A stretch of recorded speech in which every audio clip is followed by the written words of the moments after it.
Nous travaillons beaucoup essentiellement avec Choisir le moment de la morsure sur le goût et l'odorat. Enfin, pour moi, ce qui est très important, effectivement, c'est le goût. Parce que le sens du goût, de toute façon, est complètement relié forcément au sens de l'odorat, à celui de la vue et à celui du toucher. Donc il m'a semblé important au bout d'un moment de faire vraiment une pièce qui s'articule sur le sens du goût, et le sens du goût en est vraiment le socle, parce que ça permet d'aller vers un inconnu, un petit peu comme le petit enfant qui découvre le monde. Et c'est, je pense, un sens primordial chez l'être humain, puisque c'est le premier sens finalement qui est très fort à la base même d'une vie, d'une vie humaine. Donc c'est par le goût, au départ, qu'on apprend et qu'on va vers l'autre. Donc j'ai trouvé plus intéressant finalement de revenir à quelque chose d'assez primitif dans la rencontre avec l'autre, et de ne pas uniquement y aller par le sens du toucher, qui vient peut-être plus tard finalement dans la vie, et qui est quelque chose de beaucoup plus raffiné finalement. Donc je voulais quelque chose de très brut et de presque animal, de quelque chose de féroce aussi, pas forcément doux.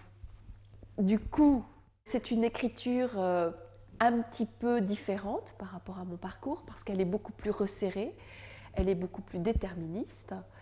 Et ce qui m'a vraiment emballée finalement, c'est au moment même de l'écriture, toute la projection et toute l'anticipation mentale nécessaire à l'écriture d'une telle partition.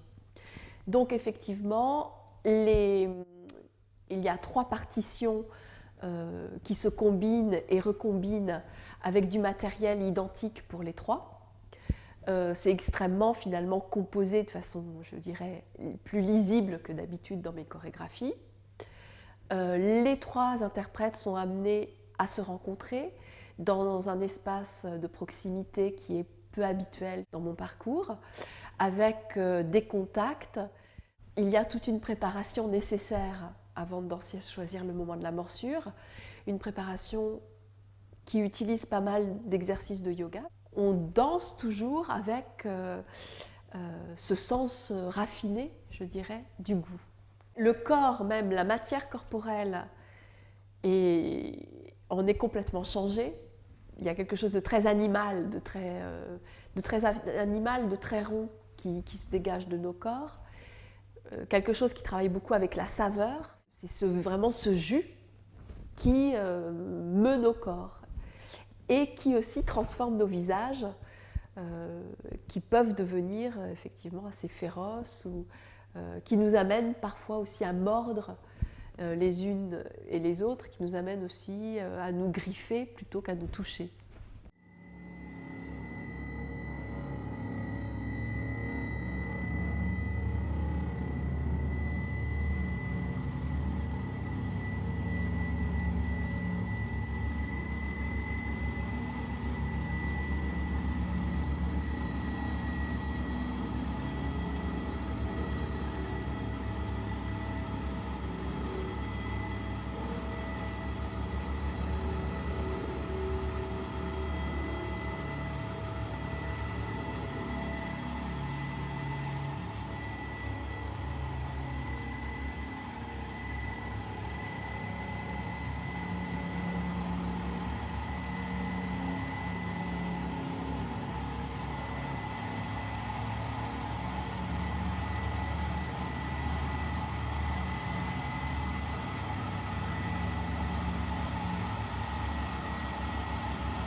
Il y a un grand voyage intérieur évidemment quand nous dansons.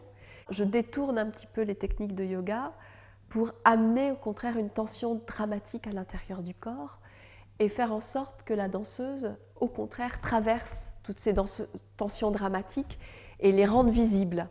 Donc je dirais, c'est en employant les techniques du yoga, les retourner pour les amener dans un dispositif scénique et dans un dispositif de danse.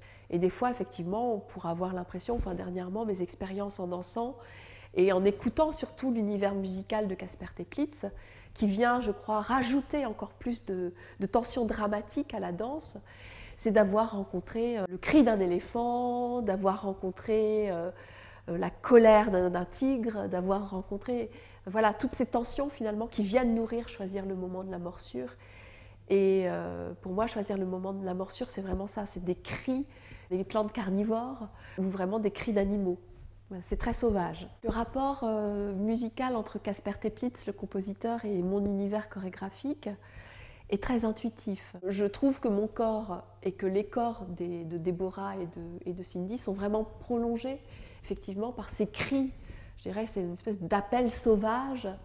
La musique de Casper Teplitz est vraiment reçue tant par le public que par les danseuses elles-mêmes, vraiment à un niveau cellulaire. La communion entre corps public et corps des danseurs s'effectue vraiment par la musique.